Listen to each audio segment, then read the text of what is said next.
Sosok ibu tiri itu gak akan pernah terganti cuy, kecuali ada ibu tiri yang perhatian banget ke kita, sampai kadang lupa pakai celana gitu cuy. Aduh, ini apa sih aja ceritanya kocak banget itu. Nah, jadi kali ini Gatku bakalan ngebahas manga yang berjudul Kibono Ai wa Mama Naranai cuy. Jadi ya seperti apa ya nama jalan cerita soal ibu tiri ini ya kan. Dan langsung aja kita gasin ke pembahasan alur cerita manganya cuy. Oke, cerita dibuka ya kan sama seorang MC yang bernama Shotaro yang lagi menangis gitu cuy, sampai ibunya itu lagi nyariin dia. Dan sebab kenapa ya kan si Shotaro tuh di sini menangis itu dikarenakan dia habis kalah bermain gitu cuy sama teman-temannya. Dan dia itu mutusin untuk bersembunyi gitu cuy, karena neneknya itu bilang kepada dia kalau seorang cowok itu gak boleh bersedih cuy. Jadi dia itu kayak menyembunyikan perasaan sedihnya.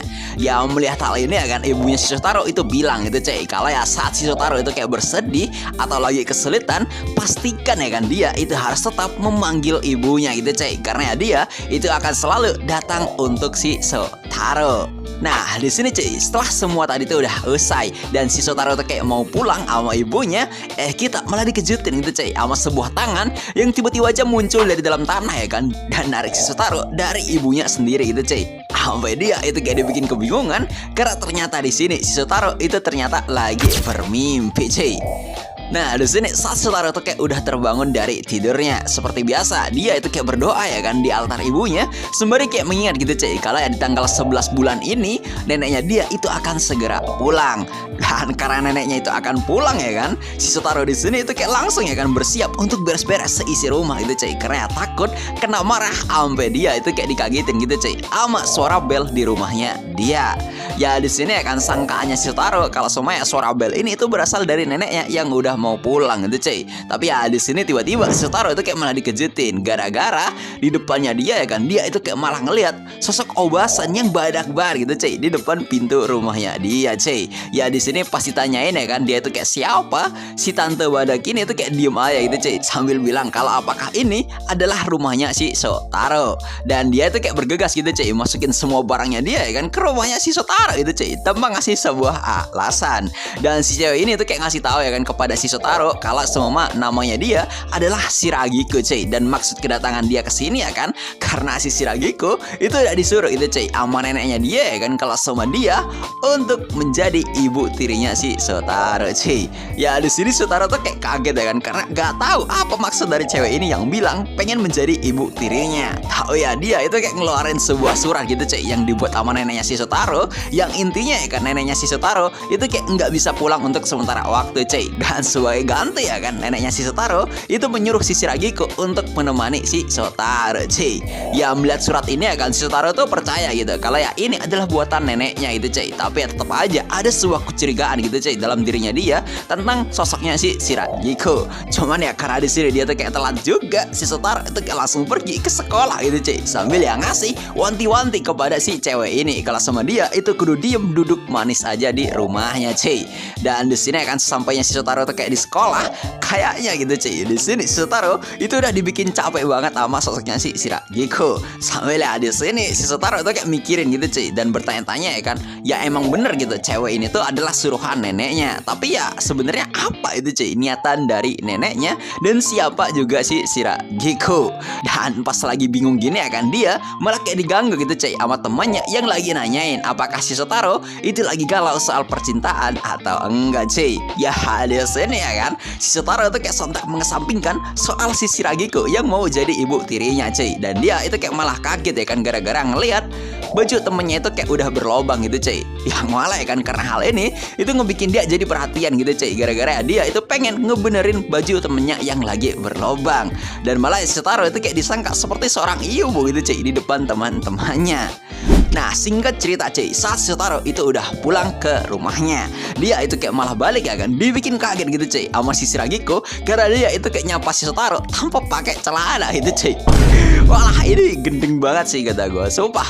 Ya di sini ya kan ngeliatin hal ini Shotaro pun juga kaget gitu cuy, karena ya sama dia itu kayak diangkat ya kan celemeknya gitu cuy, sampai kayak ngebikin Shotaro jadi kayak bisa ngelihat dalamannya si Shiragiku. Ya di sini si Shiragiku itu bilang ya kan, kalau semua harusnya ya kan para laki itu suka sama hal yang seperti ini. Tapi kenapa si Shotaro tuh kayak malah kagak suka itu cuy. Ya di sini maksud Shotaro ya dia suka tapi kagak bisa nunjukinya kepada si Shiragiku ya cuy.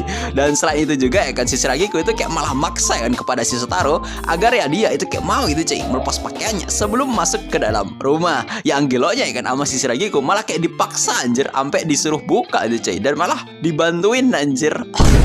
Ya si Shotaro di sini bingung ya kan, karena si Shiragiku itu kayak takut banget kalau semua ya ada alat penyadap di pakaiannya si Shotaro. Yang menurut sangkanya Shotaro ini tuh kagak logis banget ya kan. Siapa juga yang mau naruh alat penyadap di pakaiannya dia cuy. Dan singkat cerita ya kan, pas udah dilepas pakaiannya, si Shiragiku malah jadi bantalnya si Shotaro itu cuy. Padahal ya dia itu kan di sini kagak pakai celana anjir. Yang malah gara-gara ini itu kayak ngebuat si Shotaro ngerasain gitu cuy sebuah kenikmatan yang tiada tara cuy. Yang gara-gara momen ini ya kan si Shiragiku jadi bilang gitu cuy kepada si Shotaro kalau sama dia itu denger dari neneknya jika si Shotaro itu kayak dulu sering banget dimanjain sama ibunya. Jadinya dia itu kayak pengen gitu cuy ngasih belayan kepada si Shotaro. Ya meskipun kata si Shotaro ini tuh cuman lah cerita dari masa lalu ya kan, tapi ya pas ngeliatin si Shiragiku dari jauh yang cantik banget ya kan, dia pada akhirnya malah berakhir tertidur gitu cuy di pangkuannya si Shiragiku karena saking nyamannya cuy. Nah, sebangunnya si Shotaro dari tidurnya cuy, kita di sini diliatin sama si Shiragiku yang udah masakin sup kare kesukaannya dia cuy. Dan karena aromanya ini tuh kayak mantap banget ya kan, si Shotaro itu kayak sontak tahu gitu cuy kalau sama kare buatannya dia ini tuh pasti enak banget. Ya di sini awalnya Shotaro tuh kayak pengen masak sendiri gitu cuy, tapi ya karena udah dimasakin ya kan sama si Shiragiku, ya pada akhirnya dia tuh mau gitu cuy mencoba masakan buatan si Shiragiku. Ya meskipun dia tuh kayak gak expect anjir, karena pas pengen makan sendiri ya kan, dia malah disuapin anjir sama si Shiragiku cuy. Dan tentu aja ya kan si Shotaro itu mau karena ya dipaksa sama si Shiragiku. Dan pas nyobain ya kan sup kare buatan si Shiragiku, si Shotaro bilang gitu kalau ya masakan ini itu enak gitu cuy. Dan entah kenapa rasanya itu sama persis seperti masakan buatan rumahnya dia cuy. Ya karena hal ini ya kan itu kayak cukup mengejutkan gitu cuy bagi si Shotaro, karena sebenarnya ada bumbu rahasia itu cuy yang biasa dipakai keluarganya dia ya kan waktu ngebikin sup kare itu cuy. Tapi ya malah si Shiragiku itu tahu gitu cuy bagaimana cara membuat sup itu. Dan di sini Shiragiku itu bilang kalau jelas dia tuh tahu ya kan, karena dia sekarang lagi mencoba gitu cuy membuat apa yang biasa disebut sebagai masakan seorang ibu. Di sini ya kan karena udah makan sup kare buatan si Shiragiku, di sini Shotaro tuh kayak kesel banget gitu cuy, karena ya dia itu harus mengakui kalau semua ya sup buatan dia itu emang beneran enak gitu cuy. Dan setelah dirinya tuh kayak selesai ya kan sama masalah masakan sup karenya si Shiragiku, di sini Shotaro tuh kayak sebenarnya ya kan bukan merasa benci gitu cuy kepada si Shiragiku, tapi dia itu kayak berasa kalah aja ya kan sama si Shiragiku, karena hanya dengan keberadaannya aja posisinya dia ya kan yang dapat diandalkan di dalam rumah ini itu jadi bisa terlengser gitu cuy gara-gara ada si Shiragiku. Ya meskipun dia bilang ya kan kalau semua dia tuh bingung gitu cuy apakah dia dan si Shiragiku itu sedang melakukan sebuah kompetisi atau enggak, karena kayak si Shotaro tuh mengakuinya secara sepihak itu cuy. Oke, di sini cuy, setelah masalah masakan dan masalah drama sama si Shiragiku ya kan, kita di sini diliatin gitu cuy sama si Shotaro yang lagi mandi itu cuy. Dan di sini dia tuh kayak bingung ya kan sama maksud dari neneknya gitu cuy yang mengirim ibu tiri seperti dia. Ya meskipun kata si Shotaro parasnya si Shiragiku itu mantep banget gitu cuy, karena cantik plus badak anjir. Sampai di sini kita malah diliatin gitu cuy sama si Shotaro yang kaget gitu karena si Shiragiku itu maksa banget ya kan buat masuk ke kamar mandi gitu cuy. Ini bahkan sampai kayak dibuka aja pintunya sumpah.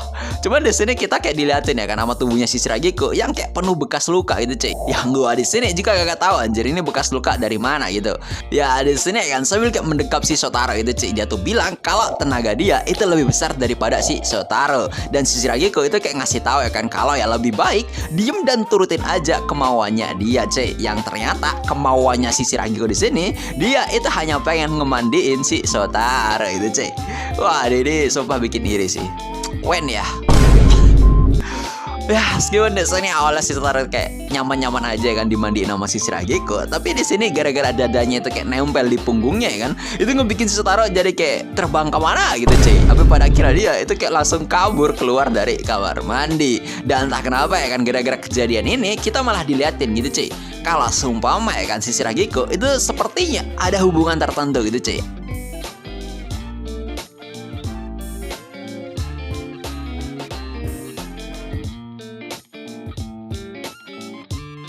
Nah, di sini itu Ci, pada saat Shotaro tuh kayak pengen pergi tidur sambil nelpon neneknya ya kan karena pengen komplain atas kelakuan ibu tiri barunya dia. Di sini Shotaro itu kayak malah dikejutin gitu Ci, sama sosok seseorang yang mau memukul dirinya. Sampai karena kagak bisa ngelas, di sini Shotaro malah berakhir ditumbuk gitu Ci sama salah satu orang yang pengen maling rumahnya dia. Ya di sini si maling ini bilang kalau semua targetnya dia itu bukan si Shotaro. Jadi dia tuh kayak sorry banget ya kan udah ngegeplak dia gitu Ci. Cuman ya pas para maling ini tuh kayak sedang mengalihkan pandangan mereka dari si Shotaro, kita malah diliatin gitu Cey sama si Shiragiku yang muncul entah dari mana ya kan sambil menewaskan salah satu maling yang masuk ke rumah mereka Cey. Ya di sini salah satu maling ini sadar kalau sama dia itu kenal sama cewek ini itu Cey. Yang entah kenapa ya kan gara-gara kemunculan dari si Shiragiku, para maling ini itu jadi manggil temen-temennya itu Cey buat ngeroyok si Shiragiku. Tapi ya ini tuh sepertinya bukan masalah baru itu Cey untuk si Shiragiku. Karena pada saat dia tuh kayak diserang sama pisau, si Shiragiku itu kayak langsung menepis serangan pisau dari si maling itu Cey sambil ngejatuhin dia. Dan kagak cuman itu, salah satu maling yang pengen menyerang dia juga itu kayak langsung dibikin salto itu Cey sama si Shiragiku. Dan karena tinggal satu maling ya kan yang malah menyandra si Shotaro, si Shiragiku itu kayak langsung strike ke depan gitu Cey dan menjatuhkan pisau dari maling itu sambil langsung ngambil pisau yang lagi terjatuh gitu Cey dari si maling dan ngasih sebuah ancaman gitu Cey kepada mereka semua kalau semua jangan pernah mereka itu masuk ke rumah ini lagi. Sambil Aliwon ini dirinya itu menjelaskan gitu Cey kepada si Shotaro kalau dirinya adalah sosok ibu tiri yang akan melindungi dia Cey. Waduh, ini sumpah ibu tiri spek Mamayor ini anjir. Sumpah ini seperti Mamayor guys. Ya lama lah kata gue ini ibu tiri pasti kayak siapa yang mau nolak dia ya kan kalau sama dia tuh pengen jadi ibu tiri. Ini sih balik halu lagi sih kita ya kan. Nah mungkin ini aja dulu ya kan buat konten kali ini. Buat kalian suka sama konten gue jangan lupa menekan tombol subscribe dan gue di sini undur diri. So next time sampai jumpa lagi cuy.